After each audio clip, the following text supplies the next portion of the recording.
ভোলার ইলিশা লঞ্চ ঘাটে নৌযান সংকটে কর্মস্থলে ফিরতে চরম ভোগান্তিতে পড়েছেন যাত্রীরা। ঘাটে পারাপারের অপেক্ষায় কয়েক হাজার মানুষ। পর্যাপ্ত লঞ্চ না থাকায় বাধ্য হয়ে ঝুঁকিপূর্ণ নৌযানে উঠছেন অনেকেই। এই সুযোগে বাড়তি ভাড়া আদায়েরও অভিযোগ উঠেছে। এ বিষয়ে আরও জানাতে ইলিশা লঞ্চ ঘাট থেকে যুক্ত হচ্ছেন সহকর্মী ইমতিয়াজুর রহমান। ইমতিয়াজ, যাত্রী ভোগান্তি এবং নৌযান সংকটের বিষয়ে কি বলছে বিআইডব্লিউটিসিএল?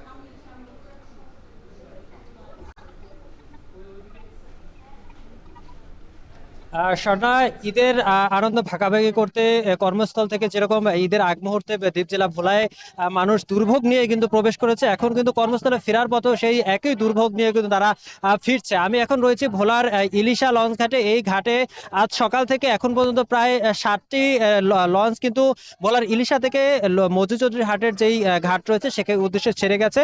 কিন্তু প্রতিটি লঞ্চ কিন্তু কানায় কানায় পূর্ণ ভাবে যেতে কিন্তু আমরা দেখেছি। এখন পর্যন্ত ঘাটে প্রায় 5 থেকে 7 হাজারের মতো যাত্রী অপেক্ষমান রয়েছে, কিন্তু পর্যাপ্ত নৌযান না থাকার কারণে তারা এখন ভোগান্তির মুখে পড়েছে। তারা বলছেন যে এই নৌযান না থাকায় তারা একরকম বাধ্য হয়ে মাছের ট্রলার, অবৈধ যে সকল স্টিলের নৌযান রয়েছে এবং যে স্পিড বোটগুলো রয়েছে সেগুলোতে অধিক ভাড়া দিয়ে কিন্তু তারা যাতায়াত করছে। আমার পেছনেই দেখতে পাচ্ছেন যে উত্তাল মেঘনা পাড়ি দিয়ে কিন্তু তারা ভোলার ইলিশা থেকে মধুচৌধুরী হাটে পৌঁছেছে। প্রতিটি এই স্পিড বোটের ভাড়া স্বাভাবিক সময় যেখানে 250 থেকে 300 টাকা ছিল, সেই ভাড়া কিন্তু এখন 800 থেকে 1000 টাকা পর্যন্ত জনপ্রতি নিচ্ছে বলে কিন্তু আমরা দেখতে পেয়েছি।